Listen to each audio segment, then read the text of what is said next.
Adam le ivia ko pathinin na thu tip sa golden hi na chung hona tu ne hin na hong hin ta chung pathin mal so ba hi ti akilang e zalaya pathin pha thei bo na chang sing honi alen ko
Manalain sema, kinzang sen sema, kakundaw na tasan sate, kaya yung kinabing kapaw, dik, manpatin.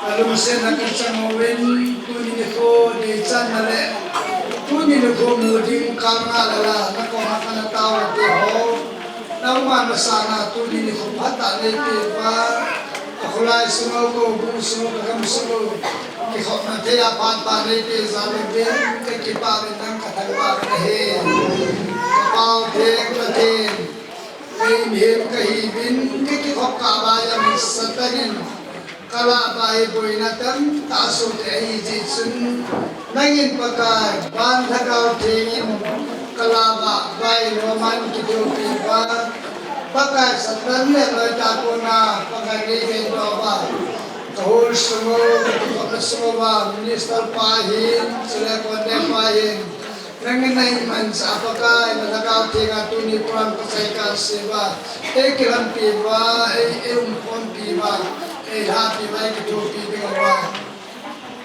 nako mahong tawa hizana hi huhin pakai Yesus Kristus nako makang tawa hi amen. Munang ta kita tua kuning mat yo tenang kawin tu mulu empat kita ini pasal pa loh beli kita tahu panas kau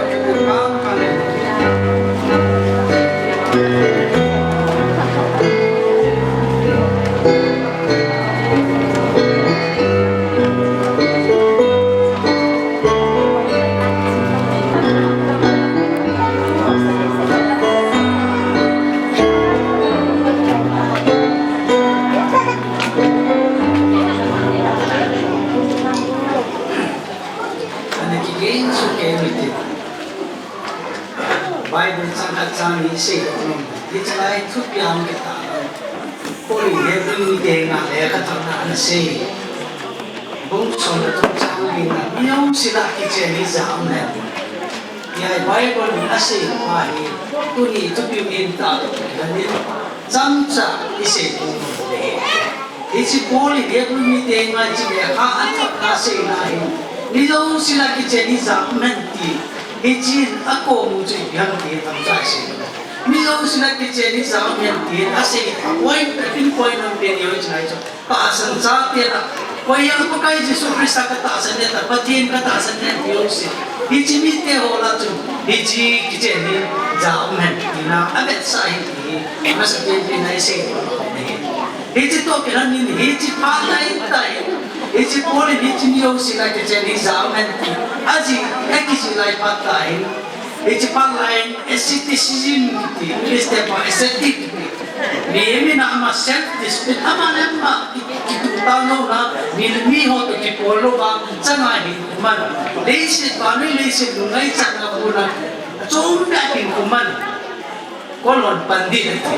Iti system ini, iti sapatu, iti grup wakani anaunin, analangin, iti grup itu orang atasan tu yang koi hele, numele pasal akipol, onkom tapat patut soan si, numele pasal kita onkom tapat patut patinan na tinglohi, kita senan nele.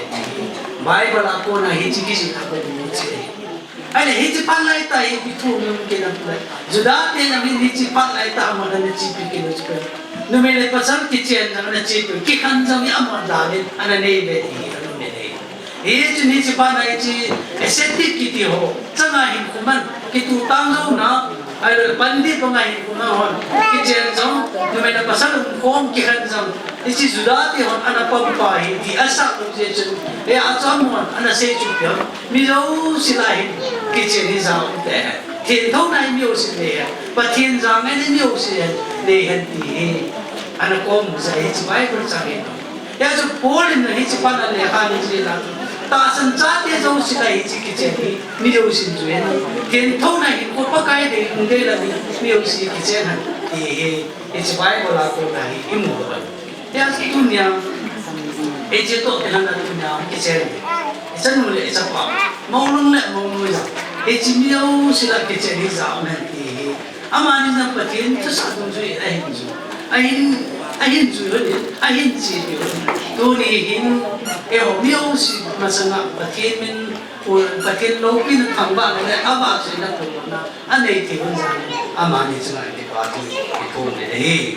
Hết chỉ tốt cái hành đến tôi, kiến thiết aban bạn cái sao mà sang Bible asal pun ini hiji, amani kau pun nak kau, mengaku orang tahu sih hiji, tak sensat itu sih hiji ni usah kita ni zaman ni, kau yang tak sensat kau tak akan kasih ini ni, gel kumakalan ni ikut sendiri, ikut ni, itu seperti itu dia orang kita macam saya sendiri, isi kamu pun kita len.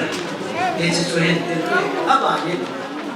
Tuni itu kita itu tadi apa itu tadi kema, itu cakap ni, cakap orang tahu ni, jangan cuma ingat tu, aman yang kita sah, insulen kita sah, Jadi insulin ini acan bantu ini.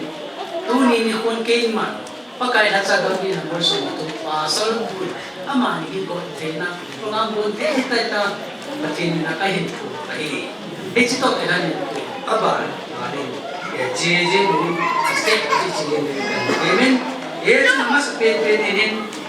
Tiket na dia tak je. Kuisan sakan kita ini. Itu kita masamin ini. Mau lamin, mau nu ini kadasa.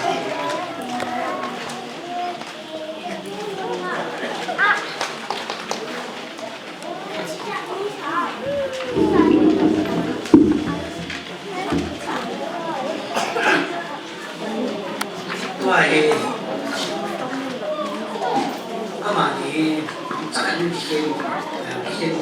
Kan kuisan kan ni, ini kuisan kan ni. Kalau tidak bila ini masalah ni, ini buat perbedaan sana. Masa ini mau orang kain buat ini, apa dia mau orang kain buat ini? Mau orang ni tinggi ni, mau orang ni tinggi ni nak kuisan apa ini? Itu tadi tu. Orang kau milih. Nama bunga ni mai cumi, nahi tukwa kicen ini na kisah ni na. Ini ke kisah ni. Amin. Mau nahi. Kicen tak kuisan ni do. Nahi. Kui apa na? Mau kuisan kan. Nahi so. Kan ni. Mau bunga ni mai cumi. Nama orang kau milih. Nahin kuat kecil, ini na nahin zul, ina. Hingi kehinzul ni. Kita ni, mau lah nahin, mau noi. Aku dah kau isa nahin doa untuk terhanin, kau aman, aku nak ketemu.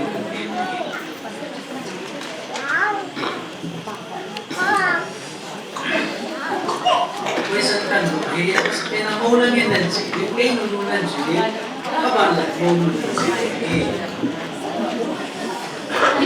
Keman, nang mahi, pakin tupi panga, kangai luding, kain chen hom piding, tinai ni kan hon, ilawa, nang mahi, jia kan eding nahi.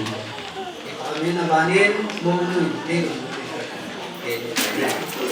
Keman, nang mahi, patin tupi mga, kaza bodi, kain chen hom piding, tinai ni kan hon, ilawa, nang mahi, jia kan eding nahi.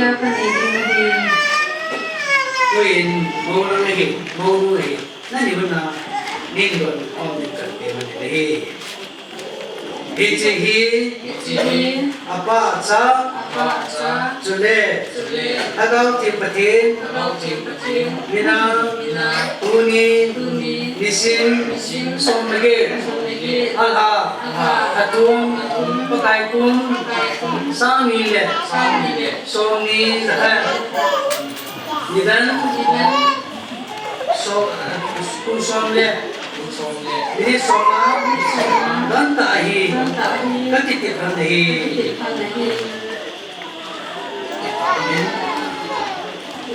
Kui, mohon puni kecena, aku kecena mercina, kujen, nong kujuna, kui masa penin mohonangin.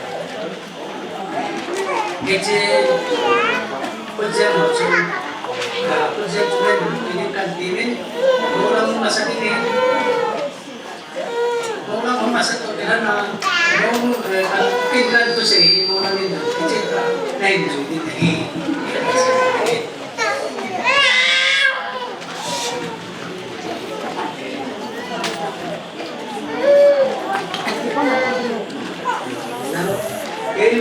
Keman, nang ma, iki kujem, kebupiaku nahi, nang mahi, dunia pana kazina hitai ya kafun doa kei male kanei jause nanga kahitai di kabetsa ahita jule keiman nang mahi kalungsit jingding Fiji kujem amang bay mahi bangahi kinain ay kanhon dilawa nang mahi kakijen biding nahi hijihi mipi masangle gambit pasar pa masanga apa aca jule nagaw ting patin mina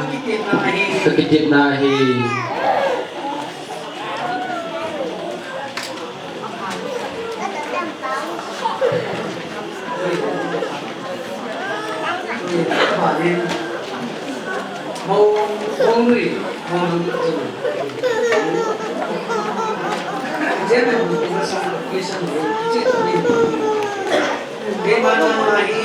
Manang mahi Hicikut zem Kabuki ako nahi Nang mahi Dunia pada Kazina hitai Ya Kapun doa Kei malik kanei zause Nanga kahitai Ti Kabesa Kahitai Jule Kei manang mahi Kalungsit jingding Hicikut zem Amang bay hibangahi Hinain Eikenhon Hibaga Nang mahi Kakijen tiling nahi Hijihi Mipi masangre Gambi pasar pa Masanga Apa aca Jule Nagauke Katip mina Katip nahi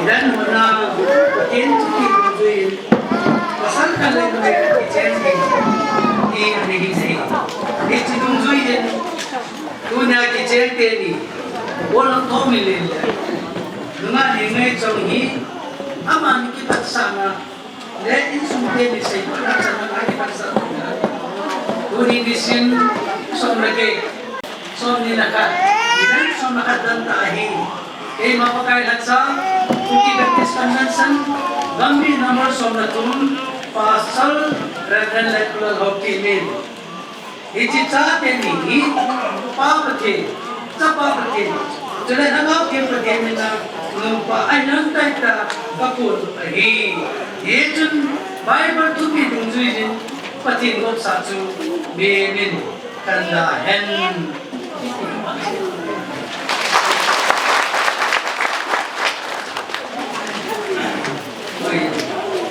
Alim, cara ini apa ini? Lima, amalim itu apa ada lagi?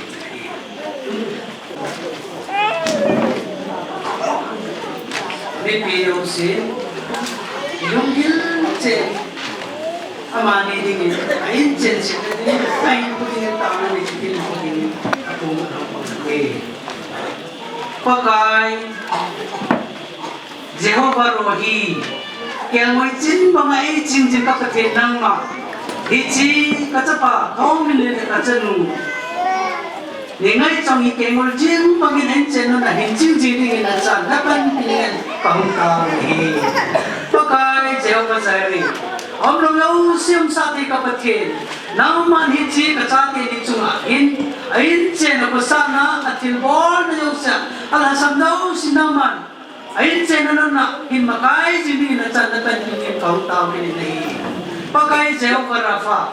Another no si sudam te kapatke. Nama na hinkulan na hinta asa dam mo besin na kunin. Tidam ludam na hindam na hinpo hinpizing tingin na chandatan yung kau tahu ini. Pakai Jehovah Salom. Samna patin chun. Iji kasate ni inchen sungai pakai. Samna na numon na naman kikan kom na hinpelang. Bari lesi buina. ai lu le pa kai lung boy na te ho lu sa ko ni ke the na ha ka wi na ma hin ching ching ching ni na